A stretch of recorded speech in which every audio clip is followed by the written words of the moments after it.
Es aquí cuando yo, ante todo, recomiendo este libro porque por la influencia que tuvo de las sabidurías indias, nos va a llevar en una dirección para encontrar cierta paz, cierta tranquilidad. El hombre está siempre en un descontento con el momento presente. El problema de la humanidad es un problema de interioridad, de uno consigo mismo, porque en realidad no sufrimos por acontecimientos externos. Y hace la diferencia, por ejemplo, claro, si hay la muerte de un ser querido, la amputación de una pierna, cualquier penuria del estilo, nos dice, eso en realidad son accidentes externos. Pero en realidad uno sufre por motivos intrínsecos a la vida misma. El dolor es algo esencial, es parte de nosotros. Y aunque nos las ingeniemos para ocultarlo, para ocultar ese fondo terrible de dolor o aburrimiento constante que nos invade, continúa diciéndonos, la satisfacción verdadera no existe, son quimeras. Y siempre nos lo tratan de vender, pero nunca vamos a llegar a obtenerlo al 100%. Jamás hay descanso contra el dolor. La esencia de la vida es dolor, y el dolor no se cura ni se extirpa, porque el dolor es intrínseco a la vida. El verdadero dolor no busca llamar la atención ni la queja ni la lamentación, busca superarse en otra cosa. Y aquí entramos en otro tema que es también muy importante en este libro y en muchos otros que escribió, donde dice, el dolor probablemente busca el arte, y nos habla de la importancia que tiene el arte. La voluntad. No sabemos de dónde venimos, lo que debemos hacer y hacia dónde nos dirigimos, ni como ser ni como especie. El único objetivo natural es la continuación y preservación de la especie, perdurarse. Pero ¿perdurarse para qué? No lo sabemos, no tiene sentido y por tanto nos perpetuamos y queremos vivir sin querer saber el porqué, sin querer saber su porqué. Tenemos un amor ciego por la existencia que nos empuja a querer mantenernos en vida, sin saber por qué queremos mantenernos en vida.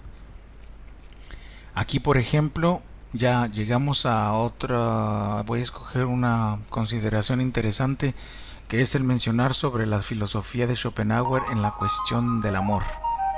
¿Qué es el amor? El amor es también una ilusión, nos dice. Es un ensueño que la voluntad ha dado a los individuos para consentir a la perpetuación indefinida de la especie. Nietzsche lo explica más tarde en su frase, el sexo es una trampa de la naturaleza para no extinguirse. Nietzsche es realmente una continuidad al pensamiento de Schopenhauer, en mi opinión personal. Y la voluntad que yo podría, si me permiten añadir, es al mismo tiempo ese misterio, es ante todo la naturaleza. Y es siempre ese misterio que no tiene nombre. Cuando nos sentimos enamorados, dice Schopenhauer, queremos unirnos a la persona que amamos y de esta unión va a nacer una descendencia, es decir, hacer nacer la vida. Entonces, el medio, el instrumento que utiliza la especie, o mejor dicho, la voluntad, para que esa vida se reproduzca y se conserve, es el amor. Pero aquí la retórica, la contradicción que muchos podrían decir es, pero no es el amor, es el deseo sexual. Pues sí, según Schopenhauer, el amor y el deseo sexual son la misma cosa. Y nos dice, el amor es simplemente la forma culturalmente aceptable del deseo sexual. Como decía anteriormente, el hombre es un animal conceptual, pero para Schopenhauer el hombre y el animal son exactamente la misma cosa. Los dos estamos en una lógica de perseverar la vida, de mantenernos vivos en la existencia. Los dos poseemos el instinto de supervivencia, los dos nos reproducimos y al final la única diferencia que hay entre el hombre y el animal es que el hombre se cuestiona sobre el sentido de la vida y el significado de su existencia, mientras que el animal se contenta de estar vivo. El ser humano profundo e inteligente se pregunta cuál es el sentido de la vida, y a falta de respuesta se va a ver afectado necesariamente con respecto a su existencia y va a sentirse afectado moral y afectivamente. Así pues, el amor es aceptado culturalmente como el deseo sexual, como por ejemplo, cuando un hombre corteja a una mujer, su finalidad es una seducción que toma simplemente un camino indirecto para ir a la verdadera finalidad de su galantería, y en su deseo sexual es el mismo que va a conducir a la reproducción. En otros términos, cuando las hembras o mujeres se ven envueltas en la andanza del apareamiento, por el deseo perpetuo natural de consumar el acto sexual, este es con el fin implícito natural de reproducirse a través de dicha pareja.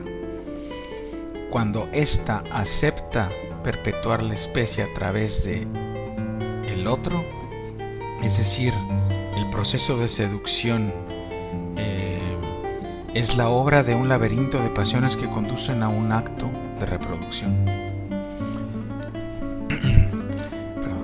Para Schopenhauer, este pudor encubierto entra en el orden de la hipocresía, porque sabemos todos desde el principio a dónde queremos llegar: el acto sexual. Y el acto sexual, siempre constante, especial y particularmente en el hombre, que es un símbolo de vigor y de vivacidad, siempre presente el líbido. Añade Schopenhauer, los humanos experimentan también los sentimientos, que a pesar de todo tienen su reconocido encanto.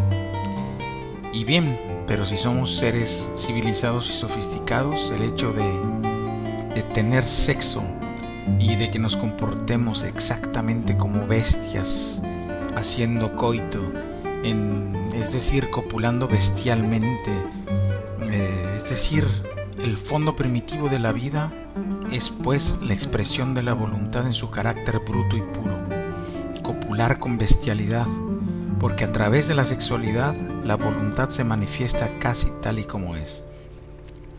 La sexualidad es algo que es totalmente irracional. No hay explicación para entender por qué uno está atraído sexualmente a otro. No podemos explicarlo. Podemos solamente constatarlo y describirlo, pero no podemos decir el por qué. Y esto nos conlleva a discernir respecto a la sustancia de la que hablaba sobre la vida, es decir, que podemos escribir miles de libros sobre el cómo funcionan los mecanismos de todos los aspectos del mundo conocido, como por ejemplo en este caso la sexualidad que escogí, pero del cual habla muchas otras cosas el sabio, con respecto a todos los aspectos, a las estaciones del año, la geología, la biología, la medicina, la química, a todas las ramas del todo lo conocido. Es decir, vuelvo a repetir, conocemos el cómo funcionan, pero no podemos explicar el por qué. Y aquí una pequeña remarca nos dice Schopenhauer, por ejemplo, al terminar el acto sexual, cuando recobramos conciencia nos damos cuenta del absurdo con que a veces incluso nos invade ese sentimiento de estar avergonzados de recobrar la lucidez sobre la forma bestial con la que nos hemos apareado. Para Schopenhauer la vida es una tragedia absoluta, porque sufrimos. El tiempo nos hace sufrir y nos hará sufrir, nos castigará. El inconsciente nos tormenta desde siempre con una insatisfacción constante de todo tipo de comodidad, de satisfacción. y tampoco tendremos acceso a la realidad última, que es conocer el objetivo de la voluntad, su esencia. Jamás podremos conocer el sentido ni comprender nunca, ni podremos razonar el sentido de la vida. Comprender esto con sensatez es aceptar que el mundo no tiene sentido, es comprender que la vida es absurda, como otros grandes filósofos asimismo lo habían descrito ya. Es entender que lo que hacemos, lo hacemos sin saber por qué lo hacemos, y aceptar que estamos sumidos en la ignorancia total del sentido de nuestra existencia y de nuestros actos. Eso es lo que él llama la lucidez y la compasión hacia nosotros mismos y hacia los demás, que es el otro yo. En este indefinido ciclo de vida. Me estoy percatando que el tema se está haciendo demasiado largo.